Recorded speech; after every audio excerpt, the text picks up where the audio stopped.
Ngibingelele nginamukele la ku channel yethu Impunga Yesintu TV. Igama lami ngumlekeleli waKambanjwa Impunga Yesintu.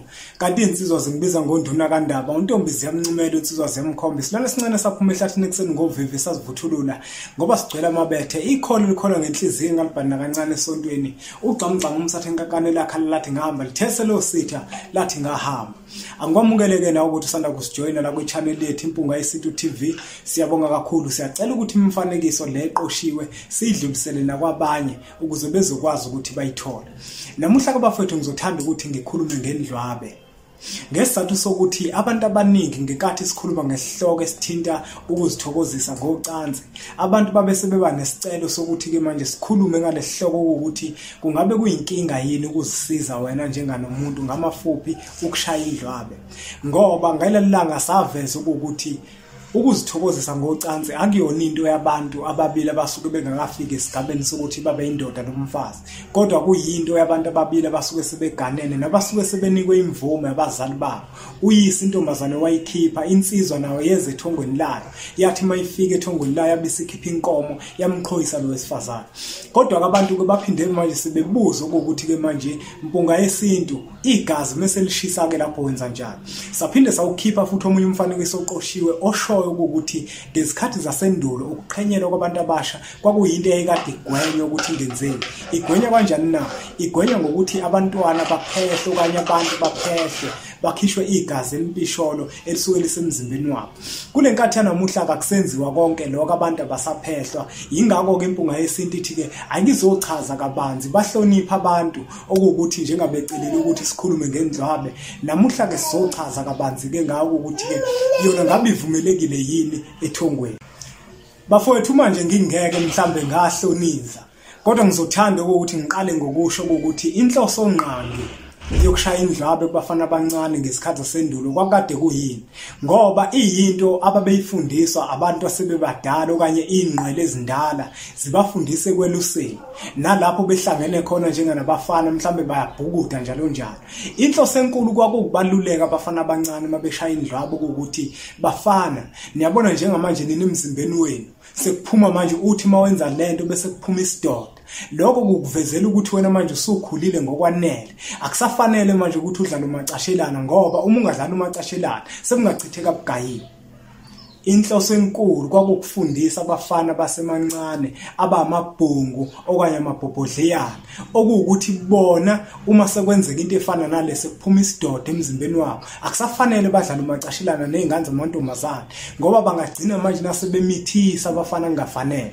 Iyona inhloso enkulu leyo eyayenza ukuthi ingqele zibakhombisa abafana ukuthi kukhona into enje eyenziwayo, ngoba zazifuna ukubaluleka, zibakhombisa indlela yokuthi nina abafana igazi leli manje livuthiwe nomzimba wenu uvuthiwe seningakwazi ukuthi nimithise. Kodwa ke manje na ke abantu abadala bona Impunga Yesintu bayayishaya yini? Kungabe ithongo linenkinga yini uma umuntu omdala oseneminyaka impela nje odlulile ebhungweni ukuthi ayenze lento? Uma bafethu singeke sahlonisa, uma ushaya indlwabe umdala owesilisa awuhlukile nomuntu othi ehambe empini ephethe isibhamu esigcwele inhlavu, athi uma efika khona empini impinga kasuka beqala edubula. Ngenkathi uqala udubula wena umuntu kuzothi sekufika isikhathi sokuthi manje impi yasuka sekufanele ukuthi ulwe, awusezuba nazo inhlavu ozodubula ngazo ngesizathu sokuthi kade uzimoshile inhlavu.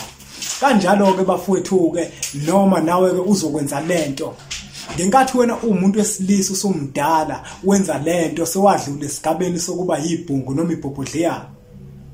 Ngenkathi uqala wena uyishaya indlwabe, lokho bafowethu kukodwa kukumosha imbewu yakini wena njenganomuntu. Ithongo lakho liyacasuka phezukwakho ngesizathu sokuthi lento sukusuyenza isuke siphambene nomthetho. Imbewu lena basuke bekunikeze yona liyabona ithongo ukuthi uyayilahla, kodwa sekufika isikhathi sokuthi banabantwana usuganiwe wena njenganensizwa awusakwazi manje ukuthi uthola abantwana ngesizathu sokuthi imbewu yakho wena wayilahle esandleni sakho. Lento bafowethu iwungcono okukhulu. Uma uyenza wena umuntu wesilisa usukuzingcolisa wena.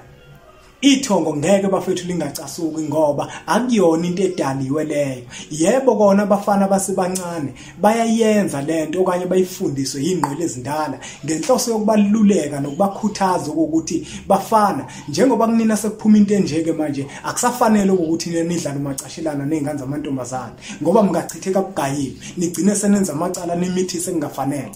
Kodwa wena ngoba usumdala sewadlula kuleso sigaba usuyazazi vele ukuthi igazi lakho livuthiwe akufanele ukuthi indlwabe bafowethu uyishaye ingcolile kakhulu ethongweni ayivumelekile ethongweni. Ithongo liyakugweba ngoba usukulahla imbewu. Kodwa sekufika isikhathi la sokuthi banengane awusakwazi ukuba nengane usuqamba amanga manje usuthi uthakathiwe kanti wena yonke imbewu yakho wena owunayo wayimosha wena imbewu yakho wayichitha esandleni. Abanye ke baba nemibuzo ukuthi abantu besifazane bona ngabe bavumelekile yini ukuthi bashaye indlwabo kanye nabo bazisize. Impendulo ke ithi nje cha. Empela nakekho umuntu ovumelekile ukuthi ayishaye indlwabo. Kodwa lokhu abafana abancane inhloso enkulu kusuke ukubafundisa njengasesichazile. Umuntu wesifazane ke ingane entombazane ithi sakhula isencane yona ifundiswa ukuziphatha okuhle nokuzigcina ngokomntombi.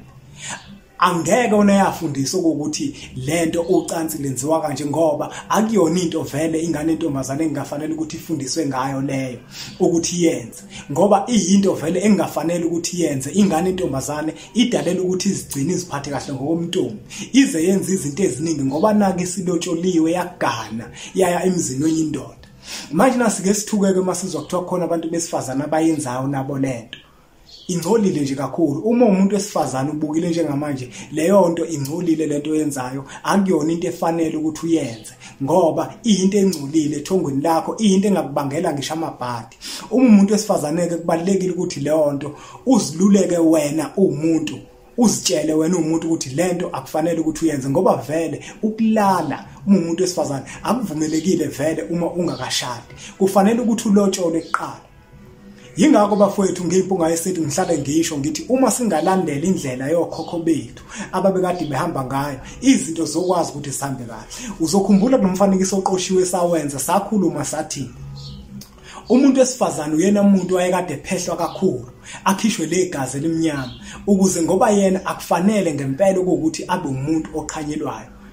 Yingakho ke bafowethu kwesikhathini sanamuhla uthola ukuthi abantu besifazana bagcina sebenza lento sebeshaya indlwabe engafanele yingoba vele nezinto abadlayo ukudla abakudlayo nako kunomthelelo omkhulu okwenza ukuthi igazi labo ligijime bagcina sebenza lento ehumngcole ethongweni labo. Ithongo liyakwazi ukuthi likuthethelele ukuthi ukungcola ukwenze ngendlela efanele kunokuthi ukungcola ukwenze ngendlela engeyona. Wena uyinsizwa ithongo likubambe ushaya indlwabe. Ukungcola nje lokho kunzima kakhulu lingakuthethelela uma ukuthi likubambe unomuntu wesifazane nembathile nayo ngoba lokho vele into eyadala kodwa le akuyona into edala ukuthi wena njenganomuntu wesilisa uzilale wena ulala isandla wena. Ikungcola kakhulu bafethu leyo akufanele ke sikuhlonise ukuthi leyo nto bafethu ingcolile kakhulu. Uma uyenza kubalekile ukuthi uyiyeke leyo nto ngoba into engcolile kakhulu. Enye insizwe yangishayela ithi impunga yesintu ngiyacela ukuthi ukuwenze lo mfanekiso oqoshiwe ngifuna ukuzwa uvo lwakho ukuthi mhlambe isintu sithini. Uthi lo mbhemu yena njalo uma yenzile lento uthi uma seqedile besazisole aphinde futhi aphathwe namadolo. Ngase ngithi mina lokho kukodwa kubone wena ukuthi lento sukuyenza sukuyiphambene nomthetho ngisho abantu abakwembethe abahambisana nayo. Bafowethu bengaqondile ukuthi ngigeqa amagula ngoba ngemuke kodwa bengifisa ukubalula nje ukuthi uma owesilisa ushaya indlwabu umdala yeke leyo nto ngoba iyinto yabafana abancane. Abafana abancane ngenhloso yokuthi bona basuke bekhonjiswa ukuthi igazi labo selivuthiwe njengoba kuphuma lento kubona isidoda lesi abasezukwazi manje ukuthi badlale umacashelana nezingane zamantombazane ngoba uma bengenza njalo sebengamithisa bese kuvela amacala emzini yobaba yabo. Bafowethu Ahlukaneni nendlwabe bafowethu. Indlwabe ayilungile bafowethu, into yabafana abancane. Uma uyishaya umdala zazi ukuthi unecala kokhokho bakho ngoba udlala ngembewu abakunikeze yona. Bathi le mbewu uyoyitshala okhalweni lomuntu wesifazane bese kuvela abantwana phakathi kwekhaya. Angingageqiki bafowethu amagula. Ngiyazi ukuthi mhlambe nawe iyona into ozijabulisa ngayo le mhlambe mina njengempunga yesintu ngale nkulumo esengiyikhulumile sengikuphazamisile entweni yakho wena okholelwa kuyona nekuyiyona ophila ngayo nozijabulisa ngayo. Kodwa ngikusho kunye hlukana naleyo nto ngoba iwungcono okukhulu ethongweni. Ngenkathi uqala uyenza lento siphuma isidoda sinamathela kuwena usuke usuzingcolisile waziqeda. Mhlawumbe uyazama uyabamba ngapha nangapha akubambeki. Lento bafethu yakhe ibhadi elikhulu. Yakhe ibhadi elikhulu bafethu akufanele ukuthi ngikuhlonize lokho. Kunabantu abaningi mina sengihlangabezane nabo.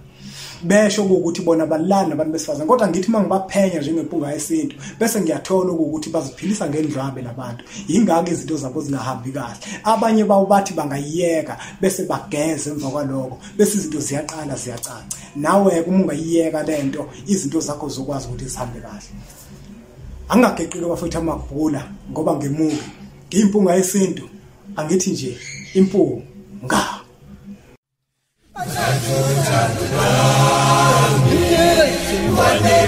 Shimane,